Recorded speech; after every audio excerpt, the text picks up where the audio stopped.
वतन अजीज़ पाकिस्तान के 77वें जश्न आज़ादी के पुरमसरत मौका पर एमडी सेक्रेटरीट वाटर कॉरपोरेशन में कौमी परचम कुशाई की पुरवकार तकरीब का एहतमाम किया गया। तकरीब के मेहमान खसूसी CEO water corporation engineer Syed Salahuddin Ahmed और CEO water corporation engineer Asadullah Khan थे।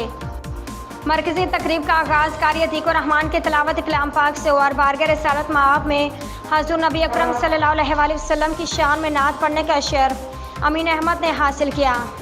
तर्जमान वाटर कॉरपोरेशन के मुताबिक तकरीब का बाकायदा आगाज़ कौमी परचम कुशाई से किया गया, जबकि कौमी परचम कुशाई के बाद मुल्की तरक्की और सलामती के लिए खसूसी दुआएं की गई और कौमी मिली नगमे भी पेश किए गए। तकरीब से खिताब करते CEO water corporation engineer Syed Salahuddin Ahmed ने पूरी कौम को आज़ादी की मुबारकबाद देते हुए कहा कि वाटर कॉरपोरेशन पूरे मुल्क की तरह बाबरकत और अजीम दिन मनाने में किसी से पीछे नहीं है और इस मौका पर अफवाज पाकिस्तान के तमाम शहदा को भी खराज तहसीन पेश करता हूँ,